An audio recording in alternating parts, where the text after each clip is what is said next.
काळोखे कुटुंबियांसमोर आपण जे डीवायएसपी साहेबांना निवेदन दिलं तेव्हा आपण जी चर्चा केली तर काय उत्तर भेटलं? डीवायएसपीनी काय उत्तर दिलं?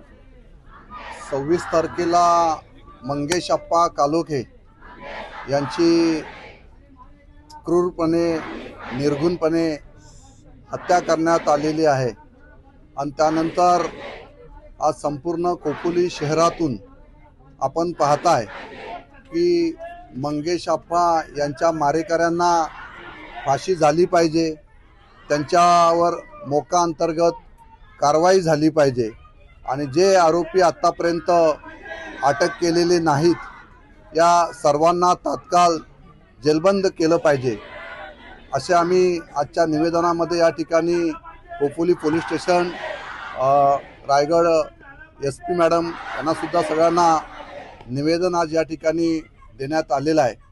आजचा कॅन्डल मार्च आपण सारेजण पाहताय की मोठ्या संख्येने महिला भगिनी रस्त्यावर उतरलेल्या आहेत।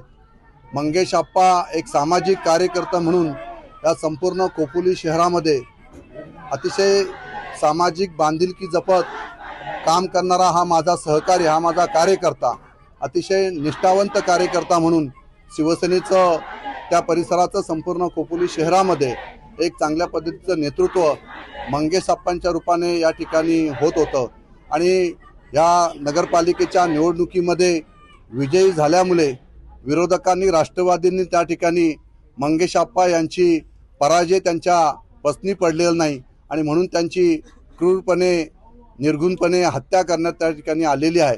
आणि त्यानंतर आज संपूर्ण खोपोली शहरातून हा जनाक्रोश मोर्चा, हा कॅन्डल मोर्चा या ठिकाणी आयोजन करण्यात आलेलं होतं आणि या ठिकाणी मंगेशच्या दोन्ही मुलीसुद्धा या ठिकाणी या कॅन्डल मार्चमध्ये या ठिकाणी सहभागी झालेल्या आहेत। संपूर्ण कुटुंब, त्याचे भाऊ असेल, त्याचा परिवार असेल, मंगेश अप्पांचं सगळं कुटुंब या कॅन्डल मार्चमध्ये या ठिकाणी उपस्थित आहे। मोठ्या संख्येने खोपोली शहरातील सगळेच माझे पदाधिकारी असतील आणि सर्व खोपोलीतील सर्वसामान्य जनता ही मंगेश अप्पाच्या पाठीशी ठामपणे या ठिकाणी उभे राहिलेली आहे।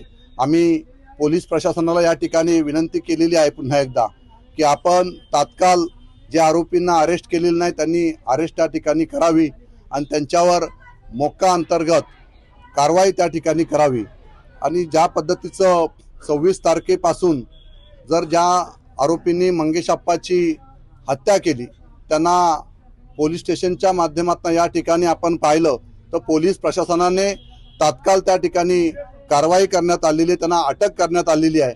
आतापर्यंत जवळ 10 आरोपी त्या ठिकाणी निष्पन्न झालेले आहेत आणि या 10 आरोपींना अटक करण्यात आलेली आहे।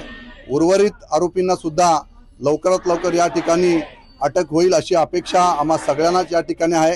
रायगडच्या कर्तव्यदक्ष पोलीस अधिकारी SP मॅडम, आमच्या दलाल मॅडम यांनी सुद्धा फार मोठं योगदान आणि संपूर्ण पोलीस टीमनी तात्काळ त्यांच्यावरती कारवाई त्या ठिकाणी करून 24 तासामध्ये बरेचसे आरोपी त्या ठिकाणी अटक करण्यात आलेली आहे।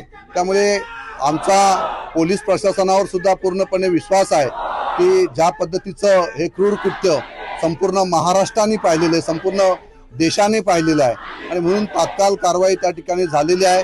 शिंदे साहेब सुद्धा त्या ठिकाणी मंगेश कालोखे यांच्या परिवारांना भेट देण्यासाठी काल येऊन गेलेले आहेत आणि त्यांनी सुद्धा तात्काळ त्या ठिकाणी उर्वरित आरोपी अटक करून यांच्यावर मोक्का अंतर्गत कारवाई त्या ठिकाणी करावी अशा सुद्धा सूचना उपमुख्यमंत्री शिंदे साहेबांनी या ठिकाणी दिलेल्या आहेत। आमच्या अतिशय जवळचा कार्यकर्ता या ठिकाणी हरपलेला आहे आणि शिंदे साहेबांनी सुद्धा सांगितलेलं आहे की अशी प्रवृत्ती ठेचून काढली पाहिजे आणि यासाठी संपूर्ण खोपोली शहरातून मोठ्या संख्येने जनसमुदाय मंगेश अप्पांच्या सर्व मारेकऱ्यांना त्या ठिकाणी फाशीची शिक्षा झाली पाहिजे, उर्वरित आरोपींना अटक केली गेली पाहिजे यासाठी आम्ही या ठिकाणी आज कॅन्डल मार्च या ठिकाणी काढण्यात आलेला आहे। उपमुख्यमंत्री शिंदे साहेब जेव्हा आलते मंगेश कालोखे यांच्या कुटुंबियांना भेटायला तेव्हा आपण सोबत होतात। कुटुंबियांनी फास्ट ट्रॅक कोर्टाची मागणी केलेली, नंतर ग्रामस्थांनी सुद्धा बाहेर फास्ट ट्रॅक कोर्टाची मागणी करून फाशीची शिक्षेची मागणी केली होती, परंतु अद्याप फास्ट ट्रॅक कोर्टात हा वर्ग नाही करण्यात आला। काय झालं?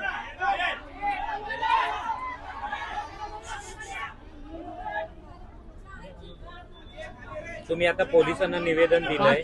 फास्ट ट्रॅक कोर्टाची मागणी अद्याप मान्य नाही झाली, जी कुटुंबियांनी आणि ग्रामस्थांनी केली होती.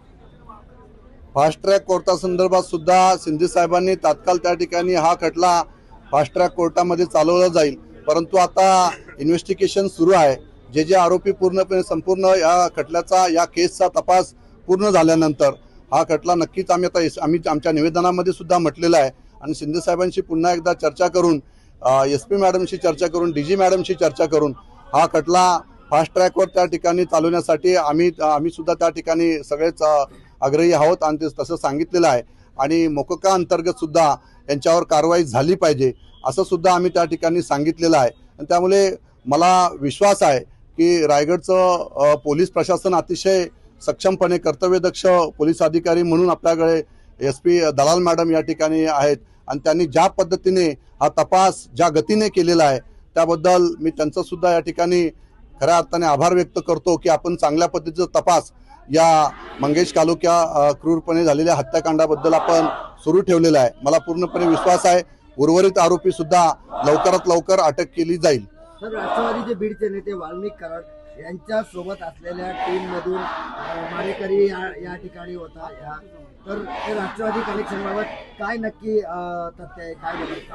नाही, ह्याचा पूर्णपणे तपास पोलीस अधीक्षक असणाऱ्या दलाल मॅडम त्या ठिकाणी करत आहेत आणि तो आरोपी आता जेलबंद झालेला आहे आणि त्याचं इन्व्हेस्टिगेशन पोलीस डिपार्टमेंटकडनं पूर्ण झाल्यानंतर आम्हाला पूर्णपणे माहिती मिळेलच.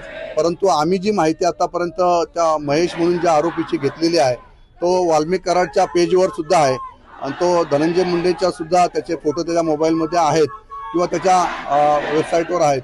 आणि अशा पद्धतीने या आरोपीने मंगेशला ज्या पद्धतीने त्यांनी मारलेलं आहे त्याच्यामध्ये त्या आरोपीचा मोठा सहभाग आहे आणि म्हणून त्याला सुद्धा या ठिकाणी फाशी झाली पाहिजे असे आम्ही सगळ्यांनी त्या ठिकाणी निवेदन दिलेलं आहे. आपण पुढची आंदोलनाची भूमिका या ठिकाणी मांडली आहे ती काय नेमकी? नाही, आज आम्ही कॅन्डल मार्च या ठिकाणी काढण्यात आलेला आहे. त्यानंतर आम्हाला 10 आरोपी आतापर्यंत अरेस्ट झालेले आहेत. मला विश्वास आहे की पोलीस प्रशासनाकडनं उर्वरित राहिलेले आरोपी आहे यांचं सुद्धा इन्व्हेस्टिगेशन पूर्ण करून लवकरात लवकर त्यांना सुद्धा अटक केली जाईल आणि ते अटक झाली नाही तर मग आम्ही आमची दिशा ठरवू.